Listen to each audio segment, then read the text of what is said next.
Hi, hello, నమస్తే. Welcome to my channel. This is the end part of my Thailand trip. ఏదో నా feelings అన్నీ share చేసుకున్నాను. ఎలాగో కొంచెం రికార్డింగ్ కొంచెం తేడా అయిపోయింది. ఆయన మొబైల్‌లో వేరే తీశారు. నా మొబైల్‌లో వేరే తీశాను. కొంచెం డిస్టర్బ్ అయ్యాం. ఓకే. ఎనీహౌ ఏదో షేర్ చేశాను. సఫారీ వరల్డ్ ఎలిఫెంట్ షో నేను షేర్ చేయలేదు మీతో. అందుకనే ఇది పెట్టాను. నెక్స్ట్ ఏమైందంటే సూపర్. సూపర్. మేము ఇక్కడి నుంచి మమ్మల్ని డైరెక్ట్ ఎయిర్‌పోర్ట్‌కి తీసుకెళ్ళాడు. ఎయిర్‌పోర్ట్‌లోని ఏమైందంటే ఫ్లైట్ క్యాన్సిల్ అయిపోయింది. చాలా అప్సెట్ అయ్యామనమాట. ఏంటి ఇలా అయిందని. తర్వాత చాలా సేపు కూర్చున్నాము. అటు ఇటు తిరిగాము. 24 అవర్స్ ఏం చేస్తాము? అప్పుడేమో వెళ్ళి ఆ ఎయిర్‌పోర్ట్ అథారిటీ వాళ్ళతోని కొంచెం ఫైట్ చేసాం. ఇలా సడెన్‌గా క్యాన్సిల్ చేస్తే ఎలా అవుతుందని. అప్పుడు వాళ్ళు మాకు 5 స్టార్ స్టే ఇచ్చి మా లంచ్, బ్రేక్‌ఫాస్ట్ అన్నీ తీసుకెళ్ళడం, డ్రాపింగ్, పికప్ అన్నీ వాళ్ళే చేశారు. అయితే అయ్యింది గానీ బా ఎంజాయ్ చేశామనమాట. అక్కడ 5 స్టార్ హోటల్ అంటే చాలా బావుంది. వాళ్ళ మేనర్స్ అది చాలా బావుంది. థాయిలాండ్ ఫుడ్ తిన్నాము. ఒర్ యాక్చువల్ థాయిలాండ్ ఫుడ్ చాలా బావుంటుంది. హెల్తీగా ఉంటుంది. అంటే ఎక్కువగా తిన్నాం. టేస్ట్ చేయడానికి పర్వాలేదు.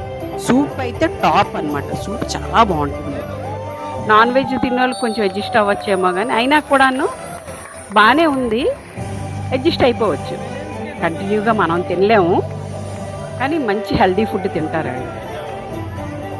అయిపోయిందా అక్కడి నుంచి సఫారీ వరల్డ్ అన్నీ చూసుకొని, అక్కడికి వెళ్ళిన తర్వాత అక్కడి నుంచి ఎయిర్‌పోర్ట్ నుంచి మాకు ఎన్ని గంటలకంటే డ్రాప్ చేశాడు.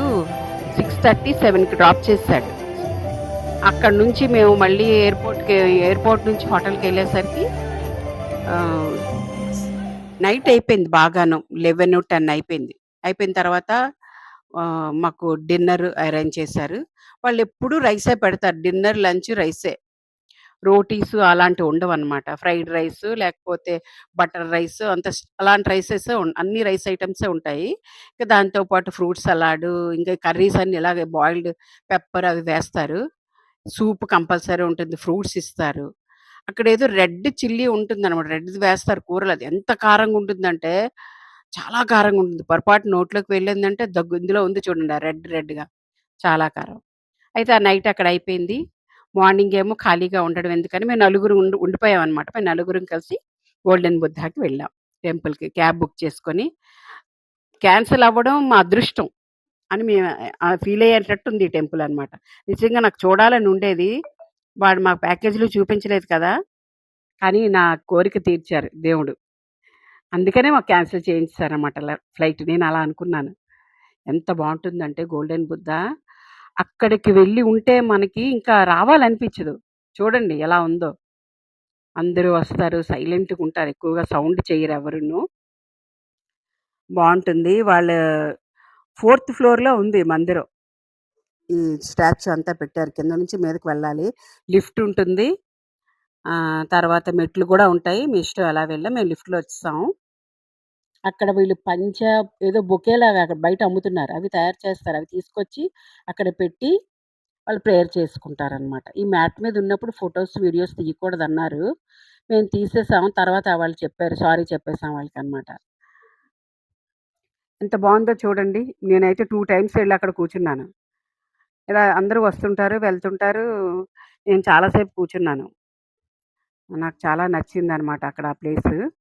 ఆ బుద్ధుడి విగ్రహం వెయిట్ ఎంతో తెలుసా? 5.5 టన్స్ గోల్డ్ ప్యూర్ మొత్తం. సాలిడ్ గోల్డ్ అనమాట.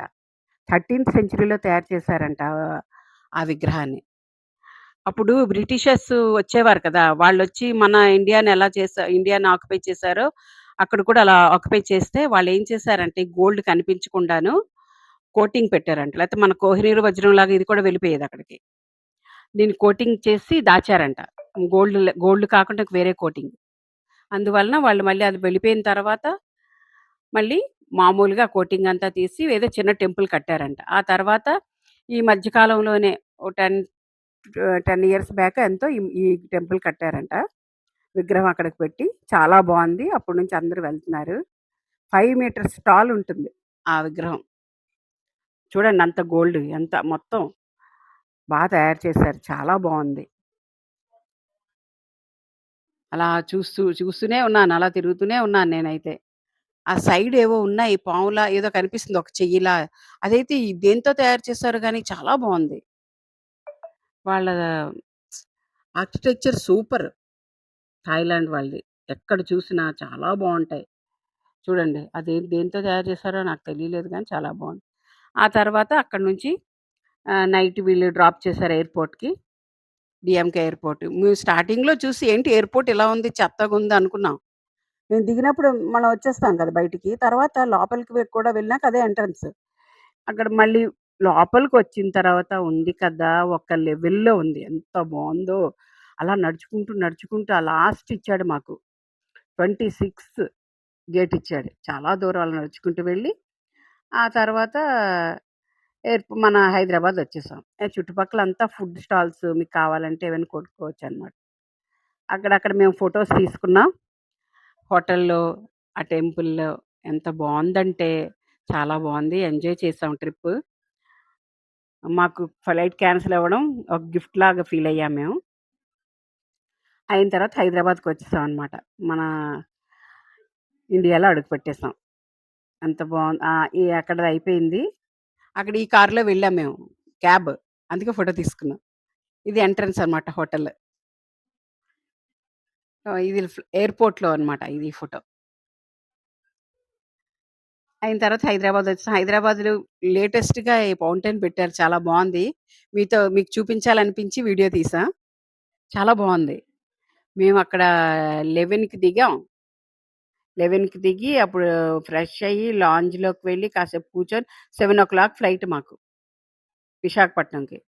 వైజాగ్ వచ్చేసాం. అయిపోయింది మా ట్రిప్. ఓకేనా? మీకు నచ్చిందనుకుంటాను. ఈసారి థాయిలాండ్ వెళ్ళేటప్పుడు బాగా ప్లాన్ చేసుకొని వెళ్ళండి. ఐటినరీ మీరు ప్రిపేర్ చేసుకొనెళ్ళండి. సరేనా? ఓకేనే. Bye. Thank you for watching. Please like, share and subscribe. Bye.